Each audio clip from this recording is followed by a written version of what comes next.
जब मैं 17 साल का था तो मैंने एक बुक में पढ़ा था कि यदि आप हर रोज ऐसे जिएं जैसे कि यह आपकी जिंदगी का आखिरी दिन है तो आप किसी न किसी दिन सही साबित हो जाओगे। यह विचार मेरे दिमाग पर छा गया और तब से मैंने हर सुबह शीशे में खुद से यह सवाल किया है कि अगर ये दिन मेरी जिंदगी का आखिरी दिन होता तो क्या मैं आज वो करता जो मैं करने वाला हूँ। और जब भी लगातार कई दिनों तक जवाब नहीं में होता तब मैं समझ जाता हूँ कि कुछ बदलने की ज़रूरत है, कुछ नया करने की ज़रूरत है। स्टीव जॉब्स की इस स्पीच में बहुत ही गहराई है। अगर आप इस बात को ध्यान से समझें तो यह आप में एक अलग ही ऊर्जा भर देगा। और इससे भी ज़्यादा ऊर्जावान उनके जीवन की कहानी है। यह ऐसी शख्सियत थी जिन्हें न अपने पैसे से प्यार था और न ही पैसा उनकी पहचान थी, बल्कि लीक से हटकर सोचना तथा तकनीक को नए रूप में परिभाषित करना उनके प्रबल व्यक्तित्व की विशेषताएं थीं। लेकिन स्वयं स्टीव जॉब्स के लिए उनकी जिंदगी कभी आसान नहीं रही। उनका प्रारंभिक जीवन काफ़ी भ्रम और उथल पुथल से भरा हुआ था। तो बिना समय गंवाए उनके बारे में शुरू से जानते हैं। स्टीव जॉब्स का जन्म 24 फरवरी 1955 में कैलिफोर्निया के सैन फ्रांसिस्को में हुआ था। उनका वास्तविक नाम स्टीवन पॉल जॉब्स था, जो उनको गोद लेने वाले माता पिता क्लारा और पॉल जॉब्स से मिला था। दरअसल उनके वास्तविक माता पिता की आर्थिक स्थिति बहुत ही खराब थी और वे ये नहीं चाहते थे कि उनके बच्चे को भी अभावग्रस्त जिंदगी में जीना पड़े। इसलिए उन्होंने स्टीव को एक ऐसे दंपति को सौंपने का फैसला किया जो उनकी अच्छी परवरिश कर अच्छी शिक्षा दे सके। उनके पिता पॉल जॉब्स एक इलेक्ट्रिकल वर्कशॉप चलाते थे, इसलिए स्टीव का ज़्यादातर समय अपने पिता के साथ उनकी मदद करने में व्यतीत होता। यही वो माहौल था जिसने उन्हें चीज़ों को सही रूप में जोड़कर नई चीज़ों को बनाना सिखाया और फिर धीरे धीरे इलेक्ट्रॉनिक उनका शौक बन गया।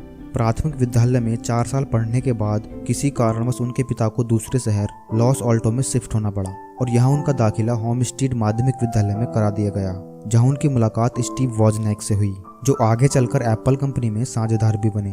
वॉजनैक का दिमाग भी काफी तेज था और उन्हें भी इलेक्ट्रॉनिक से बहुत प्यार था। शायद इसीलिए दोनों में जल्द ही दोस्ती हो गई।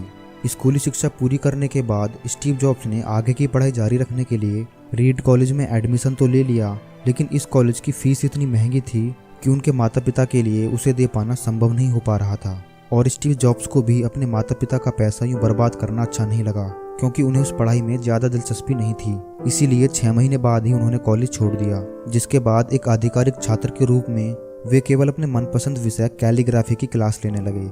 ये एक ऐसा समय था जब स्टीव के पास बिल्कुल पैसे नहीं होते थे, यहाँ तक कि अपने हॉस्टल के कमरे का किराया भी नहीं दे सकते थे, जिससे वे अपने दोस्त के कमरे में फर्श पर सोते थे और खाना खाने के लिए हर रविवार 7 मील दूर पैदल चलकर मंदिर जाते ताकि हफ्ते में एक बार पेट भर खाना खा सकें।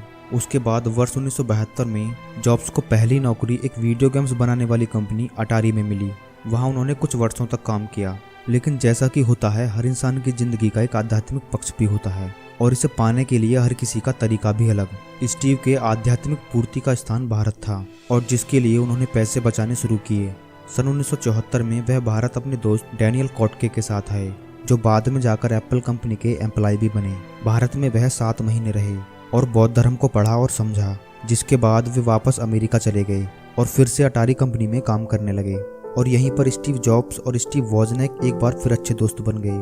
दोनों ने मिलकर काम करने का सोचा और जहां दोनों की रुचि इलेक्ट्रॉनिक में थी तो कंप्यूटर बनाना उनके लिए सही फैसला था। और दोनों ने मिलकर अपने पापा के छोटे से गैराज से अपने जुनून को हकीकत में बदला। उस वक्त स्टीव की उम्र मात्र 21 साल थी और इस काम को आगे बढ़ाने के लिए उन्हें इंटेल कंपनी के रिटायर इंजीनियर माइक मर्कुले से सहयोग राशि प्राप्त हुई। और काफ़ी मेहनत के बाद उन्होंने अपना पहला कंप्यूटर सैन फ्रांसिस्को के होमब्रू कंप्यूटर क्लब में पेश किया, जिसे लोगों ने खूब पसंद किया। जिसके बाद 12 दिसंबर 1980 को पहली बार कंपनी का आईपीओ बाजार में उतारा गया, जिससे एप्पल एक सार्वजनिक कंपनी बन गई। और एप्पल के इस आईपीओ ने विश्व के किसी भी कंपनी से ज़्यादा लगभग 300 व्यक्तियों को रातों ही रात करोड़पति बना दिया। उसके बाद जब एप्पल थर्ड और लीसा डेस्कटॉप बाजार में लॉन्च हुआ तो लोगों ने उन्हें ज़्यादा पसंद नहीं किया और कंपनी घाटे में चली गई और दुर्भाग्य से इसका जिम्मेदार स्टीव को ठहराया गया। और 17 सितंबर 1985 में कंपनी के बोर्ड ऑफ डायरेक्टर ने स्टीव को कंपनी से निकाल दिया, जिसके बाद वो टूट चुके थे। असफलता उन्हें खाए जा रही थी, लेकिन उन्होंने हिम्मत नहीं हारी और अपनी नेक्स्ट इंक नाम की कंपनी खोली। और इस कंपनी से उन्होंने इतने पैसे कमाए कि 1986 में उन्होंने $10 मिलियन से एक ग्राफिक्स कंपनी खरीदी, जिसका नाम उन्होंने पिक्सर रखा, जिसमें उन्होंने अच्छी सफलता हासिल की। और इधर स्टीव जॉब्स के बिना एप्पल कंपनी घाटे में चल रही थी। तब एप्पल ने $477 मिलियन से नेक्स्ट कंपनी को खरीद लिया और स्टीव जॉब्स बन गए एप्पल के सीईओ। जिसके बाद उन्होंने एप्पल के अनोखे प्रोडक्ट निकाले, जैसे आईपॉड्स, आईट्यून्स, और 2007 में एप्पल का पहला मोबाइल फ़ोन निकाला, जिसने मोबाइल फ़ोन के बाजार में क्रांति ला दी थी, जो आज भी लोगों के दिलों में छाया हुआ है। 5 अक्टूबर 2011 को मात्र 56 वर्ष की आयु में कैंसर की बीमारी के चलते उनका निधन हो गया, और अगले ही दिन कैलिफोर्निया के राज्यपाल द्वारा उस दिन को स्टीव जॉब्स डे के रूप में मनाने की घोषणा कर दी गई।